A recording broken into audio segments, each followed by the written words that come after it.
Hi, I'm Joanna Slan, and we're going to work today to learn a new tangle. We're working on this tile, and a tile is a square of paper, usually about 3.5 by 3.5 inches, although it can be a little bigger or smaller.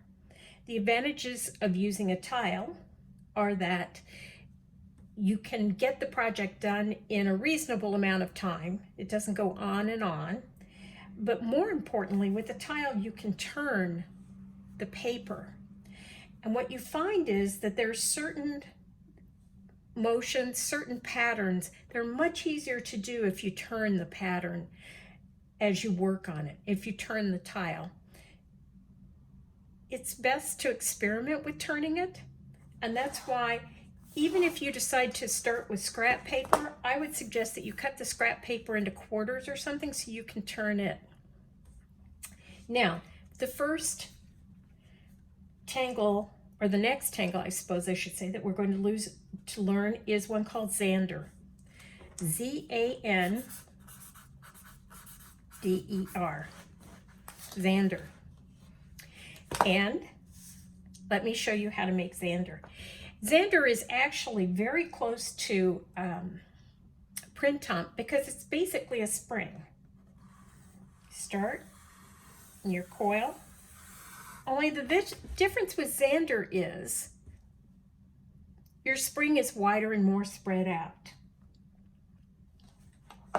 Now, once you get the coil done, what you want to do is section Zander off. I usually start at the beginning, and you make kind of a narrow band there. Sometimes I like to think of Zander as like a big ponytail, and you're just going in and sectioning off parts of it. It usually looks best if you put a little bit of curve to those sections. You don't have to, but I think it looks prettier. And I'm going to keep going around. I'm going to try to alternate my Zander sections, because if you have them stacked against each other, they don't look quite as nice, I don't think. So see, instead of putting a section here, I'm going to alternate it or offset it. And see, there's just a little bit of a curve. And then here. That's kind of the prep for Zander. Now, once you get those areas sectioned off, what you're going to do is you're going to add the lines. And you can start wherever you want. I'm going to start at the beginning. And you just kind of trace the line that's already there. In Zentangle language, this is called making an aura. And you'll notice that I also added a sparkle. I broke the line instead of having it smooth. In other words, this is a regular line, but here's a line with a sparkle,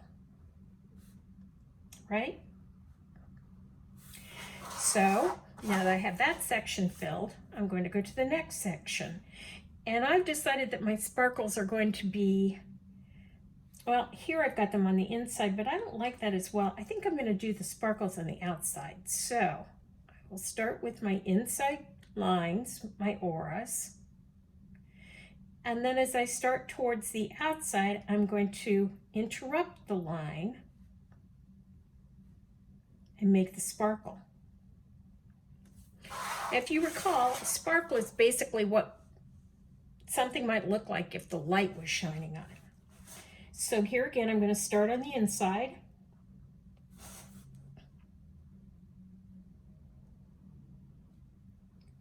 And then as I get towards the outside, I'm going to interrupt the line, the aura, to make a sparkle. As you can see, it kind of looks like light streaming down on this. Once again, my computer screen went blank, and so we lost some of the light. Okay, here we go again. Making lines.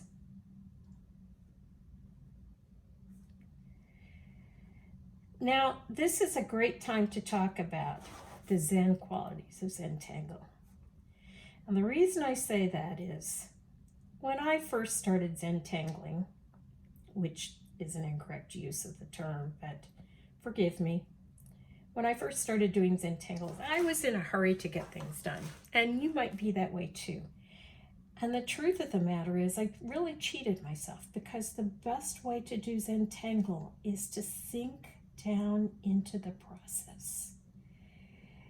So I make each line deliberately, which is what makes Zentangle so different from doodling, which is aimless. And I take my Zentangle one line at a time, giving each line my concentration and my absorption. So as I tangle, it almost becomes a meditative process. I'm here in the now. All that matters for these few moments is this particular tangle that I'm working on. All that matters is the feel of my pen on the paper. All that matters is the here and the now. Nothing else in my life matters at this particular moment. Just this piece of art that I'm creating, just me and my pen. And that leads me to the story of how Zentangle came to be.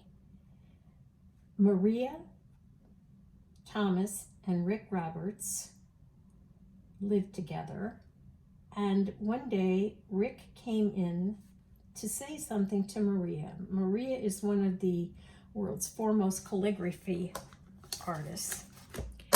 And Maria was so involved in her work that even though Rick heard her, or Rick was talking to her, Maria didn't look up. Later, he asked her if she really heard him or if she noticed him.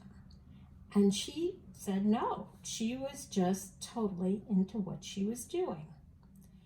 And Rick had had a background as being a monk. I know it seems kind of odd, doesn't it? But he was, and so he was very familiar with meditation process. And he said, that's what happens to people when they meditate. That's what Zen's all about. And thus, they created Zentangle. The Zen is Maria, and the Tangle is Rick. And that's why Zentangle is more of a meditative process than it is hurry to the finish line or see how fast you can do it. Just let yourself enjoy the process. And when you get done, your Xander will look something like that. Now, when you think about it, Xander doesn't have to be coiled like that, does it? No, we could make a Xander and stretch it out. And I could even kind of curve these so that they're like little bracelets around the Xander, couldn't I? Xander bracelets. Yep, that's what I'm thinking, Xander bracelets. Right? I just got done reading a book on Zentangle, and one of the ideas that those particular authors were proposing is that a lot of times when people get involved in Zentangle, they start trying to collect as many tangles as they can, kind of become tangle hogs, I guess you'd call them. But this artist was saying that the truth is we don't need to know that many tangles to enjoy Zentangle. There's so many of what we call Tanglations, which are variations on tangles, that they can keep us busy and happy. And so I submit to you, I think I'd rather have that colored in. I think it would look niftier.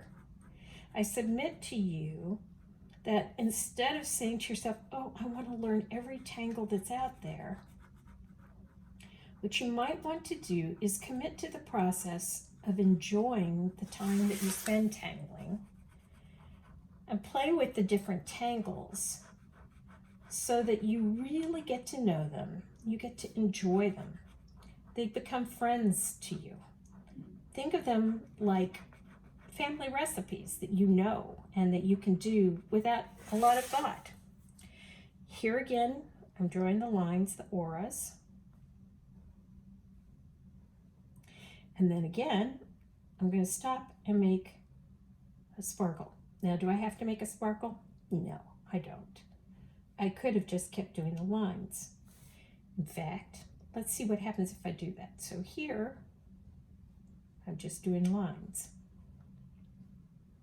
That's pretty cool looking, isn't it? Tanglation is a variation on a tangle. And the cool thing about a tanglation is that whenever you think you're making a mistake, you're not making a mistake. You're making a tanglation. You are making a variation on a tangle. You know what? I like those straight lines, but I think it would look kind of cool if I added a little vibrato to the lines. What if the lines look like this? Now, isn't that odd? I haven't done something terribly different, but I've changed Xander. That's what I mean by doing a tanglation and about enjoying your work. Now, what if I did the lines on Zentangle, or the auras on Zander? What if I colored them in?